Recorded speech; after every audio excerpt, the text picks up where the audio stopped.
நம்ம நண்பர்கள் சொன்னாங்க, களத்துக்கு போனவங்க நம்முடைய தம்பிகள்ல இருந்து நிறைய பேர் மாற்று கருத்து கொண்டவர்கள் கூட சொன்னாங்க, ஃபீல்டுக்கு போயிட்டு வந்து பார்த்து 41 குடும்பத்துல ஒரு குடும்பம் கூட விஜய் மேல அதிருப்தி இல்லை. கரூர்ல ஒருத்தர் கூட விஜய் விமர்சிக்க. ஆனா என்னமோ நடந்திருக்குங்க அப்படின்றாங்க.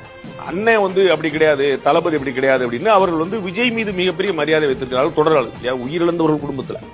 ஆனா பொதுமக்கள் கூட எல்லாருமே என்னமோ நடந்திருக்கு, அது என்னன்னு தெரியலங்க அப்படின்னு ஒரு கிரே ஏரியா இருக்குன்றாங்க. இதுதான் அங்க மணல் ஏர். சோ சொன்ன மாதிரி அவர் வந்து கண்ண மூடிட்டு அரசியலுக்கு வரல, ஆத்திரத்துல அரசியலுக்கு வரல. என்னடா நினைச்சிட்டு இருக்கீங்க உணர்ச்சிப்பட்டு வரல. அவர் ரொம்ப நிதானமா காய் நகர்த்தி எப்ப இறங்கணுங்கிற வரைக்கும் நாள் பார்த்திருந்து வந்திருக்கிறார். அதுல வந்து அவர்கிட்ட நிதானம் தெரியுது. நான் பலமுறை சொன்னேன், அந்த நிதானம் அவருக்கு வந்து ரிசல்ட் கொடுத்துட்டு அது வந்து ரொம்ப சரியா கொடுக்குது. அவருக்கு என்ன நினைக்கிறேன்னா 41 பேர்த்தையும் அவர் வீடியோ கால்ல போய் பேசிட்டாரு. அவர் நான் ஏற்கனவே சொன்னேன், அவர் பேசாட்டாலுமே அவர்களுக்கு யாருக்கும் அவர் மேல கோபம். அவர் எல்லாருமே என்னுடைய குழந்தை வந்து விஜய் பாட்டுக்கு ஆடும் சார், விஜய்னா போட்டா ஆடும். அந்த விஜய் என் வீட்டுக்கு வரும்போது என் ஊருக்கு வரும்போது நான் காட்டாம எப்படி சார் இருக்கு.